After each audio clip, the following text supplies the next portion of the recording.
Hi friend welcome to my profile.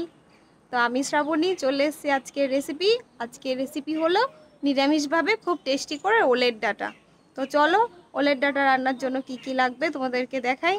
ওলের data রান্নার জন্য ওলের ডাটাগুলোকে আমি বেশ খোসা ছাড়িয়ে সুন্দর করে ছোট ছোট করে কেটে নিয়েছি। আর এদিকে আমি দিয়ে দিয়েছি কড়াইয়ে একটু জল। জলটা একটু গরম হলে আগে থেকে কেটে রাখা ওলের ডাটা ও কাঁঠালের বীজগুলোকে আমি তার মধ্যে দিয়ে দিয়েছি সেদ্ধ হওয়ার জন্য। তারপর এটাকে আমি 5 মিনিটের জন্য ঢাকা দিয়ে দিলাম।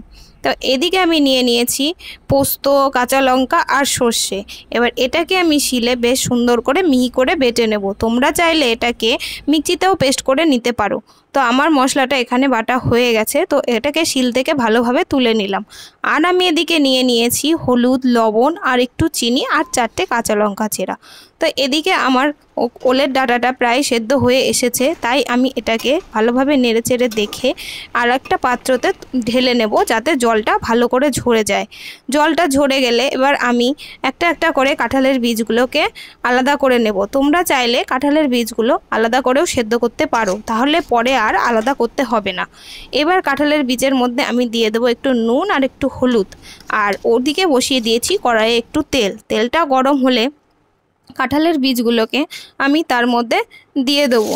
কাঁঠালের বীজগুলো দিয়ে বেশ ভালোভাবে লো ফ্লেমে বেশ ভালোভাবে অনেকক্ষণ ধরে নাড়াচাড়া করে ভাজবো। যতক্ষণ না লাল হয়ে ভাজা হচ্ছে ততক্ষণ আমি এটাকে কড়াইয়ের মধ্যে নাড়াচাড়া করতেই থাকবো, আঁচ কমিয়ে। খেয়াল রাখতে হবে এটা আঁচ কমিয়েই করতে হবে, নাহলে কিন্তু ভালোভাবে ভাজা হবে না। তো আমার কাঁঠালের বীজটা আমার ভাজা হয়ে গেছে, তাই আমি এটাকে একটা প্লেটে তুলে নেব। প্লেটে তুলে নেওয়ার পর যেই তেলটুকু ছিল তার ভেতরেই আমি দিয়ে দেবো আগে থেকে কেটে রাখা ওলের ডাটা। তো ওলের ডাটাটা দেওয়ার পর এই ডাটাটাকে আমি বেশ সুন্দর করে অনেকক্ষণ ধরে আঁচ কমিয়ে ভালো করে ভেজে নেব। যতক্ষণ না ভালোভাবে ভাজা হচ্ছে ততক্ষণ আমি এটা নাড়াচাড়া করতেই থাকবো। তো এদিকে আমার ওলের ডাটাটা প্রায় ভাজা হয়েই এসছে। এবার আমি এটাকে আরেকটা প্লেটে তুলে নেব। এই ওলের ডাটাটা তুলে নেওয়ার পরে যেই তেলটুকু থাকবে তার মধ্যে আমি দিয়ে দেবো একটা শুকনো লঙ্কা 2 আধখানা করে। তো আমি আর তেল দিচ্ছি না এই কারণেই, কেননা সবজিগুলো আমি আগেই ভেজে নিয়েছি, তার ভেতরে তেল রয়েছে। এবার এই তেলের মধ্যে আমি দিয়ে দেবো আগে থেকে বেটে রাখা পোস্ত, সর্ষে ও কাঁচা লঙ্কা বাটা। আর দিয়ে দেবো একটু নুন, আর দিয়ে দেবো একটু চিনি আর একটু হলুদ।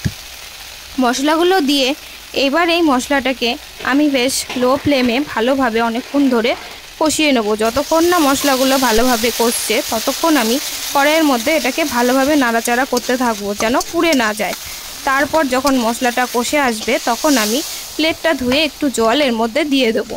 তারপর জলটা যখন ফুটে যাবে, মশলার সঙ্গে ভালোভাবে মিশিয়ে যখন ফুটে যাবে, তখন আমি ভেজে রাখা কাঁঠালের বীজটা এর মধ্যে দিয়ে দেবো। আর দিয়ে দেবো আগে থেকে ভেজে রাখা সেই ওলের ডাটাটা।